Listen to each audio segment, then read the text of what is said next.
નમસ્કાર વિદ્યાર્થી મિત્રો, હું છું વિજય પ્રજાપતિ અને આજે આપણે જોવાના છે વિભાગ સી નો 44મા નંબરનો દાખલો. જુઓ, 43મા નંબરમાં બે પ્રમેય પૂછાવાના એ આગળ આવી ગયા. મેં તમને ચલાવ્યા 10.1 અને 10.2. વિડીયો ના જોયો હોય તો ખાસ જોઈ લેજો, કે બે પ્રમેયમાંથી એક પ્રમેય 100% આવવાનો. બરાબર. હવે જોઈએ આપણે 44મા નંબરનો દાખલો. તો 44મા નંબરના દાખલામાં જેટલા પણ હું ચલાવું એ બધે બધા કરી નાખજો, એમાંથી 100% આવશે. જુઓ, મેં કીધું કે સમકેન્દ્રી વર્તુળ વાળો એ દાખલો પરીક્ષામાં આવવાનો, તો સેકન્ડ એક્ઝામ એ દાખલો પૂછાઈ ગયો. બરાબર. બોર્ડમાં પણ પૂછાશે, એટલે ધ્યાન રાખજો. બરાબર. ના આવડતા હોય તો ખાસ ધ્યાન રાખજો. આપણે આકૃતિ દોરીએ તો સંખ્યા જોઈએ. ચલો, સંખ્યા પરથી આકૃતિ દોરીને દાખલાની શરૂઆત કરીએ. બિંદુ Q માંથી દોરેલા વર્તુળના સ્પર્શકોની લંબાઈ 24 સેમી અને વર્તુળના કેન્દ્રથી તેનું અંતર 25 સેમી હોય તો વર્તુળની ત્રિજ્યા શોધો. પહેલા આપણે વર્તુળ દોરીએ. બરાબર. એક વર્તુળ ઉબડ ખાબડ આવશે ભાઈ, તો ધ્યાન રાખજો. પણ વર્તુળ જ સમજવાનું. બટાકા જેવું લાગે ને, પણ આ વર્તુળ જ કહેવાય. બરાબર. બિંદુ Q માંથી દોરેલા વર્તુળના સ્પર્શકોની લંબાઈ, ચાલો આપણે ના આપી દઈએ. ચલો, આ એક ત્રિજ્યા છે. આ કઈ રીતે કે આ એક ત્રિજ્યા છે. બરાબર. આ વર્તુળની ત્રિજ્યા, આ એનો સ્પર્શક ના કેન્દ્રથી તેનું અંતર દોરી કાઢીએ. ચલો, બિંદુ Q માંથી દોરેલા વર્તુળના સ્પર્શકોની લંબાઈ, એટલે કે Q માંથી આને નામ આપીએ આપણે. ચલો, P, Q અને R. બિંદુ Q માંથી, બરાબર, Q માંથી દોરેલા વર્તુળના સ્પર્શકોની લંબાઈ, એટલે આ સ્પર્શક કહેવાય. બરાબર. તારી લંબાઈ કેટલી? Q માંથી જુઓ, બિંદુ Q માંથી દોરેલા વર્તુળના સ્પર્શકની લંબાઈ, Q માંથી આપણે સ્પર્શક દોર્યો અને સ્પર્શકની લંબાઈ કેટલી થાય કે 24 સેમી. કેટલી? 24 સેમી. બરાબર. શોધવાનું આપણે શું થાય કે વર્તુળની ત્રિજ્યા, એટલે આ ત્રિજ્યા આપણે શોધવાની. હવે ખબર પડી ગઈ. અને વર્તુળના કેન્દ્રથી તેનું અંતર 25 સેમી. આ કેન્દ્રથી આ અંતર કેટલું છે કે 25 સેમી. બરાબર. કેટલું સિમ્પલ દાખલો જો મિત્રો. ના આપણે 100%. સ્પર્શકની લંબાઈ 24 સેમી, કેન્દ્રથી તેનું અંતર 25 સેમી. શોધવાની આપણે PQ ત્રિજ્યા. તો કોના દ્વારા દાખલાની શરૂઆત થાય? તો કાટકોણ ત્રિકોણ કહેવાય. ખબર પડે છે ને? કાટકોણ ત્રિકોણ. તો કર્ણનો વર્ગ બરાબર બાકીની બંને બાજુઓના વર્ગોનો સરવાળો. તો લખીએ PR નો વર્ગ બરાબર PQ નો વર્ગ વત્તા QR નો વર્ગ. ચલો, PR ની કિંમત આપણને આપી છે. PR એટલે કર્ણ. કેટલી છે? કે 25. 25 નો વર્ગ બરાબર PQ. PQ ની કિંમત આપણે શોધવાની. PQ એ ત્રિજ્યા છે. બરાબર. તો PQ ને આપણે એમને લખીએ, આપણે કિંમત શોધવાની. વત્તા QR. QR ની કિંમત આપણને ખબર છે. કેટલી? કે 24. 24 નો વર્ગ. 25 નો વર્ગ કેટલો થાય? કે 25 નો વર્ગ થાય 625. બરાબર ના બરાબર આ PQ નો વર્ગ એમને.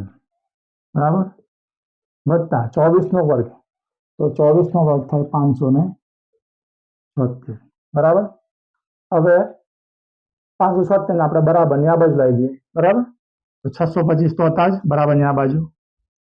આ પ્લસ હતા. ચલો, બરાબર ની આ બાજુ આ કેવા થાય કે -576 બરાબર PQ નો વર્ગ. તો 625 માંથી 576 જાય તો કેટલા મળે? તો મળે કઈ 625 500 49 મળે. કેટલા મળે?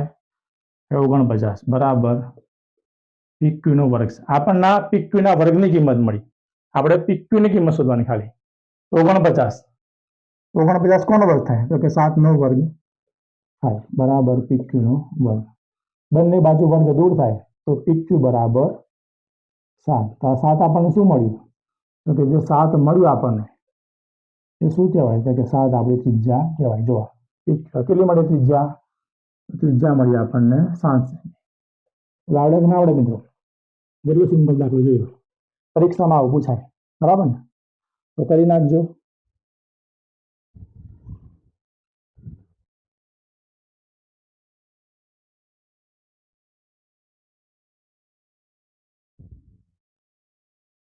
તો આ છે મિત્રો વિભાગ સી નો 44મા નંબરનો દાખલો.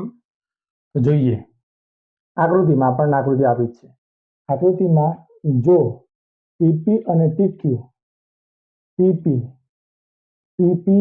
અને ટીક્યુ એ ઓ કેન્દ્રવાળા વર્તુળના ખૂણા પીઓક્યુ એટલે પીઓક્યુનું માપ આપણે કેવું થાય આ ખૂણો પીઓક્યુ 110 બને એવા સ્પર્શકો છે બરાબર તો ખૂણો પીટીક્યુ શોધો આપણને ક્યાં એક જ ખૂણા માપ આપે છે કોણ કે પીઓક્યુનું માપ આપણે માપ શોધવાનું છે બરાબર આ ચતુષ્કોણ છે આગળ એક પ્રમેયમાં આપણે શીખ્યા કે સ્પર્શક આ સ્પર્શક છે અને આ ત્રિજ્યા સ્પર્શક પીટી અને ત્રિજ્યા પીઓ આ બંને કેવા હોય કે એકબીજાને લંબ હોય ખબર છે ને આગળ શીખ્યા પ્રમેયમાં તો આનું માપ કેટલું થાય તો તમને આવડવું જોઈએ આ કાટખૂણો મળે કેટલાનું થાય કે આ 90 નું થાય ચલો એ જ પ્રમાણે સ્પર્શક કયો થાય કે ટીક્યુ અને ત્રિજ્યા ઓક્યુ એકબીજાને કેવા હોય કે લંબ હોય આનું માપ પણ કેવું થાય કે આનું માપ પણ 90 થાય તો કયા ખૂણાનું માપ બાકી રહ્યું તો બાકી રહ્યું ખાલી પીટીક્યુ કયું કે પીટીક્યુ આ ખૂણા આપણે શોધવાનો કેટલો સિમ્પલ ચતુષ્કોણના ચારે ખૂણાનો સરવાળો 360 થાય ત્રણ ખૂણાના માપ મળી ગયા એક જ ખૂણો બાકી બરાબર દાખલો પૂરો કેટલો સિમ્પલ જોવા પરીક્ષામાં પૂછાઈ ગયેલો દાખલો બોર્ડની પરીક્ષામાં 2 વાર પૂછાઈ ગયેલો દાખલો છે કરી નાખજો તો લખીએ આપણે શરૂઆત કરીએ અહીં ચતુષ્કોણના ચારેય ખૂણાઓના માપનો સરવાળો કેટલો થાય કે માપનો સરવાળો બરાબર 360 બરાબર તો કેટલું થાય કે 360 આપણને ખબર છે કે સ્પર્શક અને ત્રિજ્યા એકબીજાને લંબ હોય પ્રમેય 10.2 માં આપણે શીખ્યા તો આમાં કેટલાનું મળીને કે 90 બરાબર આ પણ સ્પર્શક અને ત્રિજ્યા એકબીજાને લંબ છે એટલે આપણને કેટલાનું મળી થાય કે 90 ખાલી એક જ માં બાકી રહ્યું કોનું થાય કે પી ટી ક્યુ બસ હવે લખીએ આપણે શરૂઆત કરીએ કયો ખૂણો પહેલો ખૂણો પી ક્યુ આર શરૂઆત કરીએ ખૂણો પી ક્યુ આર વત્તા જો પી ક્યુ આર વત્તા ઓ ક્યુ ટી કયો એ ખૂણો સોરી મિત્રો ભૂલ પડી ખૂણો પી ઓ ક્યુ કયો લેવાનું પહેલું ખૂણો પી ઓ ક્યુ કયો ખૂણો થાય કે પી ઓ ક્યુ વત્તા ઓ ક્યુ ટી કયો ખૂણો ઓ ક્યુ ટી વત્તા ક્યુ ટી પી કયો ખૂણો ક્યુ ટી પી વત્તા ટી પી ઓ કયો ખૂણો કે ટી પી ઓ બરાબર 360 કેમ કે ચતુષ્કોણના ચારે ખૂણાનો સરવાળો 360 થાય હવે આપણે અહીં કિંમતો મૂકી દઈએ પહેલો ખૂણો કયો થાય કે પી ઓ ક્યુ કેટલાનો 110 નો પછી ઓ ક્યુ ટી એટલે ખૂણો ક્યુ કેટલાનો આ ક્યુ ક્યુ કે 90 અંશનો બરાબર આ કાટખૂણો મળ્યો વત્તા ક્યુ ટીપી આપણે શોધવાનું છે બરાબર ને પી ટી ક્યુ કે ક્યુ પી ટી જે લખો ચાલે બરાબર તમે પી ક્યુ ટી લખો ટી પી ટી ક્યુ કે ક્યુ ટી પી લખો તો પણ ચાલે બરાબર આ એનું કશું વાંધો નહીં તો લખીએ આપણે કેટલાનું ખૂણો ક્યુ ટીપી વત્તા ટીપીઓ કેટલાનો થાય કે 90 નો બરાબર 360 સરવાળો કરીએ